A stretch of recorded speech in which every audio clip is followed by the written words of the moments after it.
દરરોજ આ વૃદ્ધ અહીં ઊભો રહેતો હતો, કોઈની રાહ જોતો. લોકોને લાગતું એ ભિક્ષુક છે, પણ એ ક્યારેય 1 રૂપિયો પણ લેતો નહોતો, કારણ કે એ ભિક્ષુક નહોતો. એ તો કોઈની રાહ જોતો પિતા હતો, એનો દીકરો. હવે એને ઓળખવાનો ઇનકાર કરતો હતો. મારી વાત સાંભળ, મને ઓળખતા નથી. આવી વાતો ન કરો.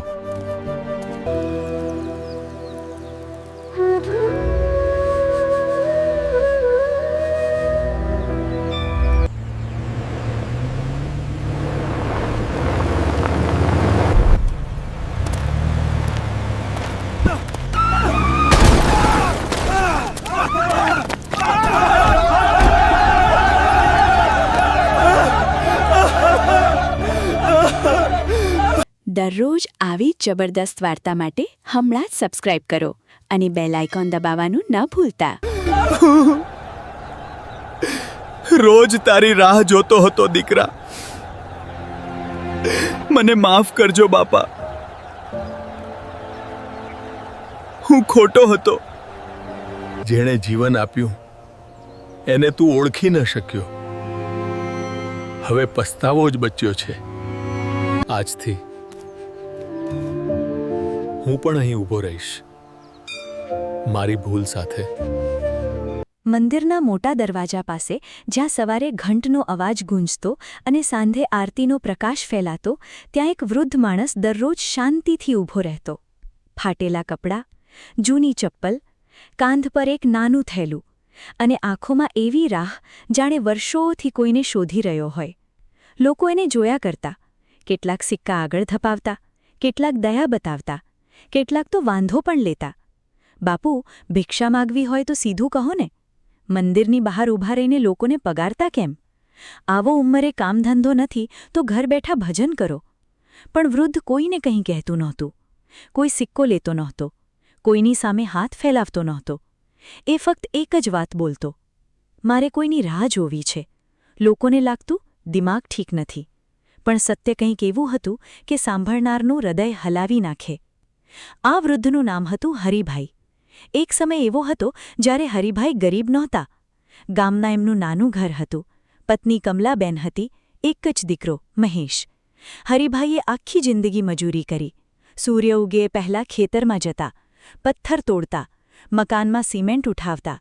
પીઠ તૂટી જાય, હાથ ફાટી જાય, પણ ઘેર આવી દીકરાને જોયા પછી બધો થાક ઉતરી જતો. કમલાબેન ઘણીવાર કહે, અરે, એટલું શરીરને ખપાવશો નહીં, થોડું તમારું પણ વિચારજો. હરિભાઈ હસીને કહે, મારું શું વિચારવું? મારું બધું તો મહેશમાં જ છે. એ ભણે, મોટો માણસ બને, બસ એ જ મારી કમાણી છે. ઘરમાં ગરીબી હતી, પણ પ્રેમનો અભાવ નહોતો. રાત્રે ઘણીવાર ભોજનમાં ફક્ત રોટલી અને મીઠું હતું, પણ કમલાબેન દીકલાને દૂધ પીવડાવી દેતી. હરિભાઈ ખોટું બોલી દેતા: હું બપોરે જમ્યો હતો. હકીકતમાં એ ભૂખ્યા જ સૂઈ જતા. મહેશ શાળામાં ભણવામાં હોશિયાર હતો. માસ્ટરજી પણ વખાણ કરતા: હરિભાઈ, તમારો દીકરો આગળ જશે, એને ભણાવો. ભગવાને ઈચ્છા રાખી તો તમારું નસીબ ફેરવી દેશે. આ જ એક વાક્ય હરિભાઈએ દિલમાં મૂકી દીધું. એમને લાગ્યું, મારો દીકરો જ મારું આવતીકાલ છે. પણ જીવન ક્યારેય સીધી લીટીમાં નથી ચાલતું. એક વર્ષ ભારે વરસાદ આવ્યો. હરિભાઈ જે મજૂરી કરતા હતા એ કામ બંધ થઈ ગયું. ઉપરથી કમલાબેન બીમાર પડ્યા. દવા માટે પૈસા નહોતા. હરિભાઈએ પહેલાં ઘરનું વાસણ વેચ્યું, પછી પત્નીના 2 સોનાના કાનના ટોપ્સ વેચ્યા. પણ બીમારી ઊંડી હતી. એક રાતે કમલાબેન પથારી પર પથરાયેલી બોલી: હરી, મહેશને ભણાવજો. ગરીબીના કારણે એનું ભવિષ્ય બગાડતા નહીં. હરિભાઈના ગાલ ભીંજાઈ ગયા. તું બરાબર થઈ જા કમલા, બાકી બધું હું જોઈ લઈશ. પણ સવાર થાય તે પહેલાં કમલાબેન ચાલ્યા ગયા. એ દિવસ પછી હરિભાઈ અંદરથી તૂટી ગયા, પણ દીકરા માટે ઊભા રહ્યા. મહેશ મોટો થતો ગયો. ગામની શાળાથી શહેરના કોલેજ સુધી પહોંચ્યો. ફી માટે હરિભાઈએ એક નાનું ખેતર ગીરવે મૂકી દીધું, પછી વેચી પણ નાખ્યું. ગામમાં લોકો કહે, હરિભાઈ, ભણાવીને શું કરશો? આવતીકાલે શહેર જઈને ભૂલી જશે. દીકરો ભણેને મોટો થાય એ સારું, પણ આખું ઘર બલી ચઢાવી દો એ સમજદારી નથી. હરિભાઈએ કદી જવાબ ના આપ્યો. એમને વિશ્વાસ હતો, મારો મહેશ આવો નથી. મહેશ કોલેજમાં ગયો, પછી નોકરી માટે શહેરમાં જ રહી ગયો. શરૂઆતમાં ફોન આવતા, બાપા હું મજામાં છું, બાપા પૈસા ઓછા છે પણ ચાલે છે, બાપા થોડો સમય આપો પછી તમને શહેર લઈ જઈશ. હરિભાઈ એ અવાજ સાંભળીને જીવી લેતા. પછી ફોન ઓછા થયા, પછી મહિનામાં એક, પછી 2 મહિનામાં એક, અને પછી પૂર્ણ મૌન. હરિભાઈ ગામના એસટીડી બૂથ પર જઈને વારંવાર ફોન કરતા. ક્યારે નંબર બંધ, ક્યારે કોઈ ઉઠાવે નહીં, ક્યારે કોઈ અજાણી છોકરી કહે રોંગ નંબર. પણ એ નંબર તો એ જ હતો જે મહેશ પોતે આપી ગયો હતો. એક દિવસ હરિભાઈ સીધા શહેર જવાના નીકળી પડ્યા. જૂના થેલામાં 2 કપડાં, દીકરાની બાળપણની એક તસવીર અને થોડા બચેલા રૂપિયા લઈને. શહેર મોટું હતું, સરનામું જૂનું હતું. ઘણું શોધ્યા પછી ખબર પડી મહેશ હવે ત્યાં રહેતો નથી. ક્યાં ગયો? નવી સોસાયટીમાં રહે છે. કઈ સોસાયટી? એ અમને શું ખબર? હરિભાઈ ફરી ફરી ભટક્યા. બસ સ્ટેન્ડ, ચાની દુકાન, ઓફિસવાળા વિસ્તાર, જૂના મિત્રોના સરનામા. જે મળે એને પૂછે, મહેશ હરિભાઈ પટેલ ઓળખો છો? કોઈને ખબર નહોતી. થોડા પૈસા પૂરા થયા, પછી ભોજન છૂટી ગયું. રહેવા માટે જગ્યાઓ બદલાતી રહી. અને અંતે શહેરના એક મંદિરના ઓટલા પાસે એમને રાત ગાળવી પડી. એ મંદિર ઘણું પ્રસિદ્ધ હતું. શહેરના મોટા મોટા લોકો આવતા, દુકાનદારો આવતા, ઓફિસવાળા આવતા. સુશોભિત કારોમાંથી પરિવારો ઉતરતા. હરિભાઈ રોજ એક જ ખૂણામાં ઊભા રહેતા. કારણ કે વર્ષો પહેલાં મહેશે એકવાર ફોન પર કહ્યું હતું, બાપા અમારી ઓફિસની પાસે એક મોટું શિવ મંદિર છે, હું રોજ સવારમાં ત્યાંથી પસાર થાઉં છું. બસ એ એક વાક્ય હરિભાઈએ આત્મામાં કોતરી દીધું હતું. એમને લાગ્યું, જો મારો દીકરો આ રસ્તેથી પસાર થતો હશે તો એક દિવસ જરૂર મને દેખાશે. એ ભિક્ષા માટે ઊભા નહોતા, એ રાહ માટે ઊભા હતા. દરરોજ સવારે પહોરે, હાથે પાણીનો લોટો, મુખ પર આશા, આંખો રસ્તા પર. કોઈ ભક્ત 5 રૂપિયા આપે તો કહી દે, ના બેટા હું માંગતો નથી. કોઈ કહે લે લો બાપુ તો હળવેથી જવાબ આપે, મારે ફક્ત એક માણસને મળવું છે. મંદિરનું પૂજારી દામોદરભાઈ શરૂઆતમાં એને શંકાથી જોતા, પણ ધીમે ધીમે સમજાઈ ગયું કે આ વૃદ્ધ અલગ છે. એક દિવસ પૂજારીએ પૂછ્યું, બાપુ સાચી વાત કહો, તમે કોણની રાહ જુઓ છો? હરિભાઈએ થેલો ખોલ્યો, જૂની વાંકી થઈ ગયેલી એક તસવીર કાઢી. તસવીરમાં નાનો મહેશ, સ્કૂલનું યુનિફોર્મ પહેરેલો, હરિભાઈના ખભા પર બેઠેલો. મારા દીકરાની. પૂજારી નિશ્શબ્દ થઈ ગયા. ક્યાં છે એ? એ તો ભગવાન જાણે, પણ હું એને શોધી રહ્યો છું.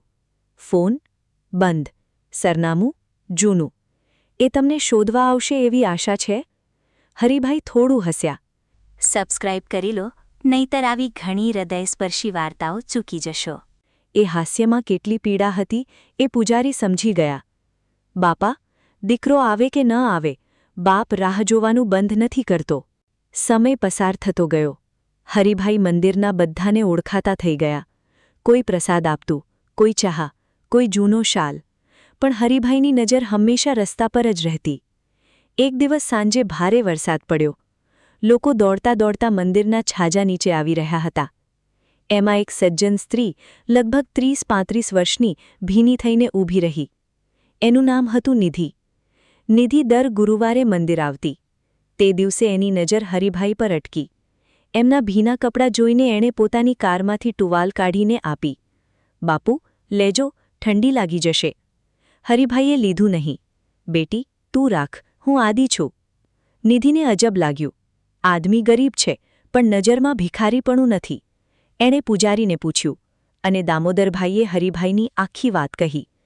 નિધિ રાતે ઘરે ગઈ પણ ઊંઘી ન શકી, કારણ કે એની અંદર પણ એક ઘા હતો. નિધિની પોતાની માં વૃદ્ધાશ્રમમાં રહેતી હતી. નિધિ વિદેશમાં પતિ સાથે રહેતી, વર્ષમાં 1-2 વાર આવતી, પૈસા મોકલતી, સુવિધા આપતી, પણ સમય નહોતી આપતી. એમને લાગતું આજના સમયમાં આ જ પૂરતું છે. પણ હરિભાઈને જોઈને પ્રથમવાર એને સમજાયું, વૃદ્ધોને રોટલી કરતાં વધારે કોઈની રાહ મારતી હોય છે. બીજે દિવસે નિધિ વહેલી સવારે આવી. હરિભાઈ ત્યાં જ. બાપુ, તમારા દીકરાનું પૂરું નામ શું છે? મહેશ હરિભાઈ પટેલ. ક્યાં ભણ્યો? ગામથી શહેર આવ્યો, પછી કોઈ ઓફિસમાં કામ કરતો હતો. નિધિએ નક્કી કર્યો, એ આ વૃદ્ધને એમના દીકરા સુધી પહોંચાડશે. નિધિ સોશિયલ મીડિયામાં કામ કરતી હતી. એણે પોતાના મિત્રો, જૂના કોલેજ ગ્રુપ, શહેરની લોકલ કમ્યુનિટી બધે એક પોસ્ટ મૂકી. આ વૃદ્ધ હરિભાઈ પોતાના દીકરા મહેશને શોધી રહ્યા છે. વર્ષોથી મંદિર પાસે રાહ જોઈ રહ્યા છે. કોઈ ઓળખે છે? પોસ્ટ સાથે તસવીર મૂકી હરિભાઈ અને એ જૂની બાળપણની ફોટો. પોસ્ટ ધીમે ધીમે ફેલાઈ. લોકો ભાવુક કમેન્ટ કરવા લાગ્યા. કોઈએ દયા બતાવી, કોઈએ ગુસ્સો કરવો. કયો નાલાયક દીકરો હશે? કોઈએ ફોરવર્ડ કર્યું. 3 દિવસ સુધી કંઈ મળ્યું નહીં. ચોથા દિવસે નિધિને એક સંદેશ આવ્યો. હું કદાચ આ મહેશને ઓળખું છું. તે હવે મેહુલ નામથી રહે છે, એક પ્રાઇવેટ કંપનીમાં મેનેજર છે. ફેમિલી સાથે ગ્રીન ઓર્ચર્ડ સોસાયટીમાં રહે છે. નિધિએ વિગતો મેળવી, ફોટો બતાવ્યો. સામેવાળાએ કહ્યું, ચહેરો થોડો બદલાયો છે, પણ હા, કદાચ એ જ છે. એ પોતાના ગામ વિશે બહુ ઓછું બોલે છે. નિધિના દિલમાં એક ચોટ લાગી. મેહુલ? એણે નામ પણ બદલી દીધું? પણ એને રોકાવું નહોતું. એ દિવસે સાંજે નિધિ ગ્રીન ઓર્ચર્ડ સોસાયટી પહોંચી. સિક્યોરિટી પાસે પૂછ્યું. ફ્લેટ નંબર મળ્યો. દરવાજો ખુલ્યો. સામે એક ભવ્ય ઘરની અંદર ઊભેલો સૂટ બૂટમાં પુરુષ. ગળામાં મોંઘી ઘડિયાળ, પાછળ સોફા, એસી, શાંતિ, વૈભવ. હા, તમે મહેશ હરિભાઈ પટેલ? એ થોડું અચકાયો. Sorry, you are? હું સીધો પ્રશ્ન પૂછું છું. તમે મહેશ છો? એના ચહેરા પર રન બદલાયો. હવે મારું નામ મેહુલ છે. નિધિને બધું સમજાઈ ગયું. તમારા પિતા હરિભાઈ મંદિરની બહાર વર્ષોથી તમારી રાહ જોઈ રહ્યા છે. એક ક્ષણ માટે પુરુષની આંખો કપાઈ, પણ તરત જ પોતે સંભાળી ગયો. મને ખબર નથી તમે શું બોલો છો. ખબર નથી? એક વૃદ્ધ માણસ ફાટેલા કપડામાં, હાથમાં તમારી બાળપણની તસવીર લઈને દરરોજ ઊભા રહે છે. લોકો એને ભિખારી સમજે છે, અને તમે કહો છો તમને ખબર નથી? એના પાછળથી એના પત્ની બહાર આવી. મેહુલ, શું થયું? મેહુલે ગુસ્સાથી ધીમું કહ્યું, અંદર જા. નિધિ રોકાઈ નહીં. તમે તમારા પિતાને શા માટે છોડ્યા? આ વખતે મેહુલ ફાટી પડ્યો.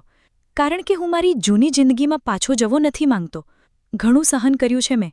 ગરીબી, અપમાન, ગામનું હાસ્ય. મેં બધું છોડીને નવું જીવન બનાવ્યું છે. હવે હું ફરી એ બધું નથી જાગવા માંગતો. નિધિએ તીખું કહ્યું. ગરીબી તમારું અપમાન નહોતું. તમારા પિતાએ પોતાના પેટ કાપીને તમને ભણાવ્યા હતા. અપમાન તો તમે કર્યું છે. મેહુલનો અવાજ ધીમો થયો. તમે સમજશો નહીં. મારી પત્નીના ઘરના લોકો, ઓફિસ, સોસાયટી, બધાને મેં કહ્યું કે મારા માતા પિતા નથી. જો સત્ય બહાર આવશે તો મારી બનાવેલી ઇમેજ તૂટી જશે. નિધિને સાંભળીને ઘૃણા આવી. એટલે એક બાપ મંદિરની બહાર સડી જાય પણ તમારી ઇમેજ બચી રહે? પત્ની બધું સાંભળતી હતી. એના ચહેરા પર આઘાત હતો. મેહુલ, તારા પિતા જીવતા છે? અને તું? મેહુલ ચૂપ. નિધિએ અંતિમ વાત કહી. હું તમને આવવા મજબૂર નથી કરતી, પણ યાદ રાખજો, ભગવાનની સામે ઊભેલા તમારા પિતા ભિક્ષા નથી માંગતા, ફક્ત એક નજર માંગે છે. એ પાછી ફરી ગઈ. એ રાત મેહુલને ઊંઘ આવી નહીં. પથારીમાં પડ્યો હતો, પણ આંખ સામે બાળપણના દ્રશ્યો આવતા હતા.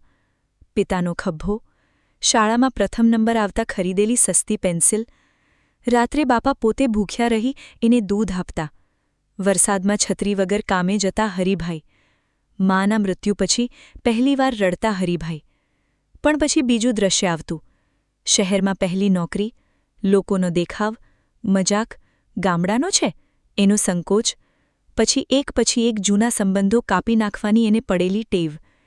એણે પોતાનું નામ સુદ્ધા બદલી નાખ્યું. ભૂતકાળથી ભાગી ગયો.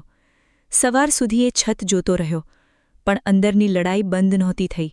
બીજી તરફ મંદિરે હરિભાઈ તે સવારે પણ ઊભા હતા.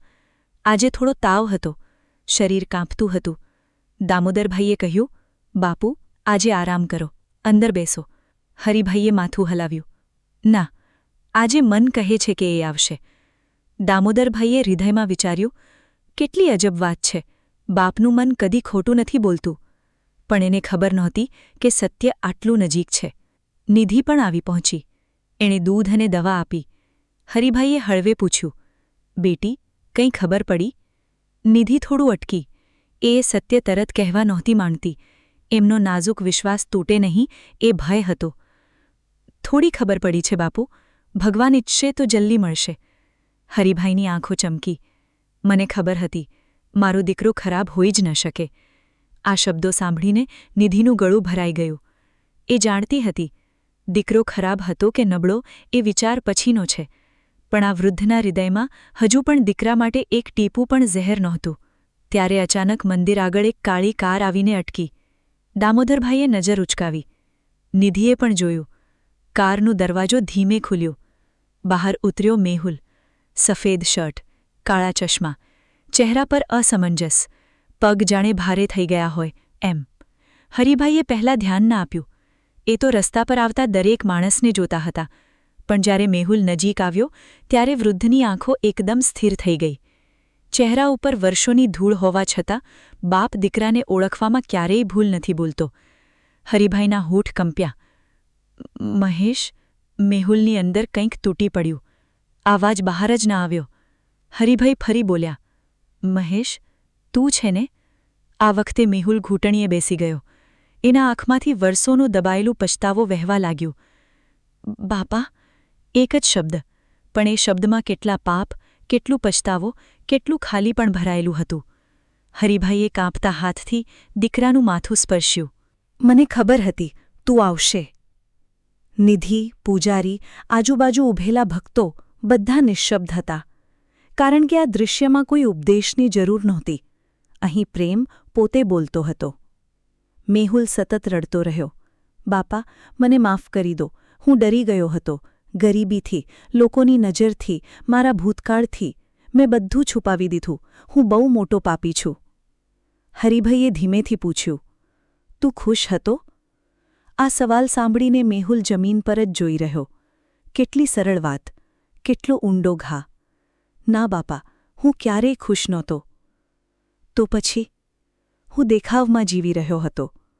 હરિભાઈ હસ્યા. એ હાસ્યમાં દુઃખ નહોતું, દયા હતી.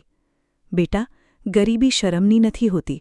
પોતાના માણસોને છોડવું શરમની વાત છે. મેહુલ વધુ રડી પડ્યો. એની પત્ની પણ થોડા સમય પછી ત્યાં પહોંચી ગઈ હતી. એણે હરિભાઈના પગે હાથ મૂક્યો. બાપુ, મને કશું ખબર નહોતું. મને માફ કરજો. હરિભાઈએ એને પણ આશીર્વાદ આપ્યો. તારી ભૂલ નથી બેટી. પણ જીવન ક્યારેક બહુ મોડું કરાવે છે. આંસુ, ઠંડી, ભૂખ અને તાવથી હરિભાઈનું શરીર બહુ નબળું થઈ ગયું હતું. મેહુલે કહ્યું, બાપા, ચાલો, હમણાં જ ઘરે લઈ જઈશ, ડૉક્ટર પાસે લઈ જઈશ. હવે તમને ક્યાંય ઊભા રહેવું નહીં પડે. હરિભાઈએ દીકરાનો હાથ મજબૂતીથી પકડી લીધો. એમની આંખોમાં એક અજબ શાંતિ આવી. હવે મને ક્યાંય ઊભા રહેવું નથી બેટા. હવે તો તું આવી ગયો. દામોદરભાઈ તરત પાણી લાવ્યા. નિધિ દોડીને નજીક આવી. પણ હરિભાઈની શ્વાસ ધીમો થતો ગયો. મેહુલ ગભરાઈ ગયો. બાપા, બાપા, આંખો ખોલો. હું આવી ગયો છું. હવે હું ક્યાંય નહીં જાઉં. હરિભાઈએ છેલ્લી વાર આંખો ખોલી. દીકરાની સામે જોયું. હળવેથી બોલ્યા, મારે ભિક્ષા નહોતી માંગવી. મારે ફક્ત તારો ચહેરો જોવો હતો. અને એ શબ્દો સાથે એમની પાંપણો બંધ થઈ ગઈ. મંદિરના ઘંટનો અવાજ ગૂંજ્યો. આસપાસ ભીડ હતી, પણ એક ક્ષણે જાણે આખું શહેર મૌન થઈ ગયું. મેહુલ તૂટી પડ્યો. જે બાપ વર્ષોથી એને માફ કરવા તૈયાર હતો, એને ગળે લગાવવા તૈયાર હતો, એ જ બાપને એ જીવતા ઘરે લઈ જઈ ન શક્યો. એ દિવસે પહેલીવાર મેહુલે પોતાના વૈભવને શાપ દીધો. ઘડિયાળ, કાર, સોસાયટી, ઇમેજ, નામ બધું રાખ્યું, પણ જે માણસે એને માણસ બનાવ્યો હતો એને જ એકલો મૂકી દીધો. હરિભાઈના અંતિમ સંસ્કાર સન્માનથી થયા. મંદિરના પૂજારી, નિધિ, અનેક ભક્તો હાજર રહ્યા. અગ્નિ આપતા પહેલાં મેહુલે લોકો સામે સ્વીકાર્યું, આ મારા પિતા હતા. મેં એમનો ત્યાગ કર્યો હતો. ગરીબીથી હું નહીં, મારી માનસિકતા ગરીબ હતી. લોકોના માથા ઝૂકી ગયા. કહાની અહીં પૂરી થતી નથી. હરિભાઈ ગયા પછી મેહુલ સંપૂર્ણ બદલાઈ ગયો. એણે ફરી પોતાનું સાચું નામ અપનાવ્યું, મહેશ હરિભાઈ પટેલ. એણે પોતાના ઘરમાં એક મોટો ફોટો ફ્રેમ મૂક્યો, મંદિરની બહાર ઊભેલા હરિભાઈનો, જેને જોઈને દરરોજ એને યાદ રહે. કોઈ બાપ ભિખારી નથી હોતો. કેટલાક ફક્ત રાહ જોતા હોય છે. એણે પોતાની મિલકતનો એક ભાગ વૃદ્ધોની સેવા માટે રાખ્યો. મંદિર પાસે વૃદ્ધો માટે નાનો આશ્રય બનાવ્યો. નામ આપ્યું હરિ રાહગૃહ. બોર્ડની નીચે એક પંક્તિ લખાવી, અહીં કોઈ વૃદ્ધ ભિક્ષા માટે નથી આવતો. કોઈક તો ફક્ત પોતાના માણસની રાહ જોતા આવે છે. નિધિએ પોતાની માને વૃદ્ધાશ્રમમાંથી ઘરે લાવી. કારણ કે હરિભાઈએ એને પણ શીખવી દીધું, વૃદ્ધોને સુવિધા નહીં, પોતાના માણસની હાજરી જોઈએ. દામોદરભાઈ દર સવાર મંદિરના દરવાજા પાસે થોડી ક્ષણ ઊભા રહે, જે જગ્યાએ હરિભાઈ ઊભા રહેતા હતા, અને મનમાં કહે, ભગવાન, કોઈ સંતાનને એટલું અંધું ન બનાવશો કે જીવતા માતાપિતાની કિંમત ન સમજાય. એક લાઇક, એક સબસ્ક્રાઇબ અને એક શેર, બસ એટલો સપોર્ટ જરૂરથી આપજો હો ને. વર્ષો પછી પણ આ શહેરમાં લોકોએ વૃદ્ધની વાત કરે છે. કહે છે, એક બાપ દરરોજ મંદિરની બહાર ઊભો રહેતો. લોકો એને ભિક્ષુક સમજતા, પણ એ ભિક્ષા માટે નહોતો, એ પોતાના દીકરાની એક નજર માટે ઊભો હતો.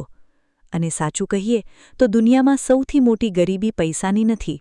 સૌથી મોટી ગરીબી છે જ્યારે સંતાન પાસે બધું હોય, પણ માતાપિતા માટે સમય, સ્વીકાર અને પ્રેમ ન હોય. હરિભાઈ ગરીબ હતા, પણ દિલથી ધનિક હતા. મેહુલ અમીર હતો, પણ આત્માથી ખાલી હતો. છેલ્લે જીત કોની થઈ? એ બાપની, જે મૃત્યુ પહેલાં પણ ફરિયાદ નહીં, ફક્ત પ્રેમ જ છોડીને ગયો. અને હાર કોની થઈ? એ દીકરાની, જેને બાપ મળ્યો ત્યારે બહુ મોડું થઈ ગયું હતું. આ કથાની એક જ ચીથરતી સચ્ચાઈ છે. માતાપિતા ક્યારેય બાળકો પાસે ઘણું નથી માંગતા. એને મહેલો નથી જોઈતા, મોંઘી ભેટો નથી જોઈતી. એને ફક્ત એટલું જોઈએ છે કે એક દિવસ દરવાજો ખુલે અને પોતાનું સંતાન પ્રેમથી કહે, બાપા, હું આવી ગયો.